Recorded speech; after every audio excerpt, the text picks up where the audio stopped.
It's 9:04 a.m. on a Monday morning. Two sales reps sit 10 feet apart in the same office. Same company, same product, a cloud security platform, covering same territory. Same leads, they have the same leads list. There are two reps. Rep A opens his CRM, stares at the list of 80 contacts, takes a deep breath, and starts dialing. He's got a script, he's going through the motions. By 10 a.m., he will have made 40 calls and booked 0 meetings. Rep B, sales rep B, has not picked up the phone yet. She, however, is on LinkedIn. She's reading, she's thinking.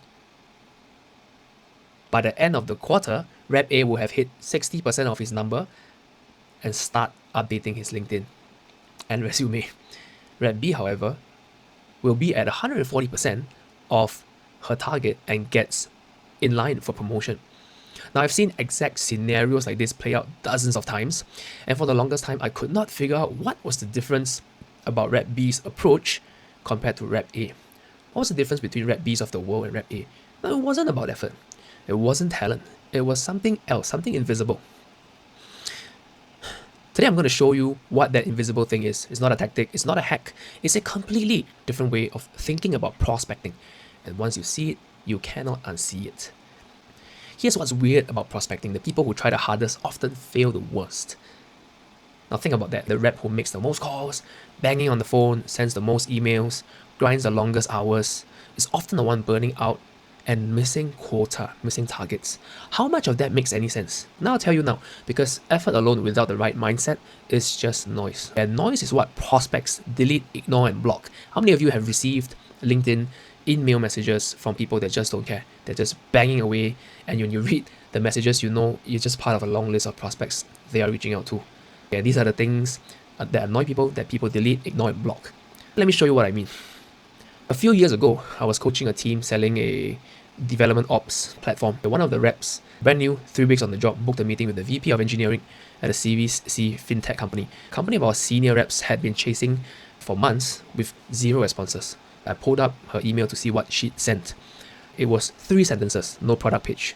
No, I'd love 15 minutes of your time. Instead, it said something like, noticed you just posted 3 SRE roles. Congratulations on the growth and your team growth. A quick question, when teams scale that fast, incident response usually breaks before monitoring catches up.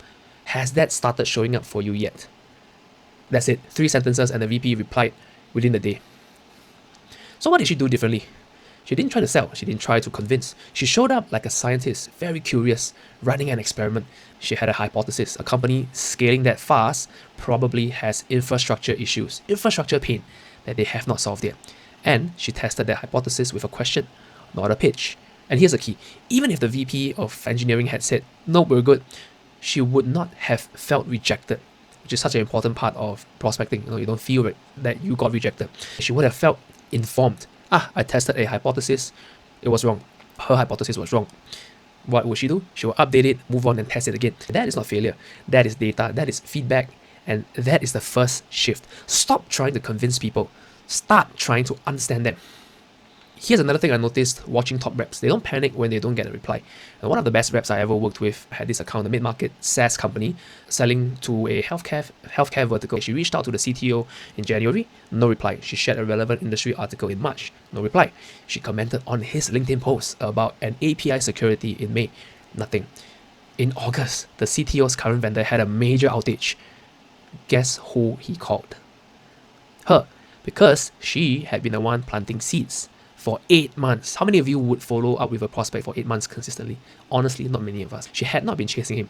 She had been showing up consistently, adding small bits of value that made sense at that point in time, and waiting for the timing to be right.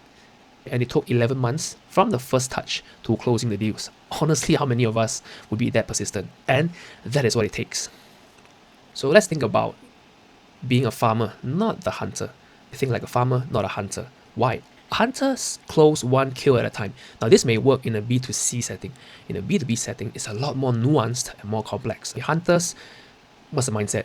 You chase 1 kill at a time. Okay, when the prey escapes, they have nothing. Farmers, on the other hand, plant seeds across an entire field. They tend to them, they water them, and they trust that if they keep showing up, the harvest will come. And I strongly believe in that mindset. If you are in a sector for real and you're serious about it, You will never not close a deal. If you stay long enough, it's only a matter before the deal lands in your pocket.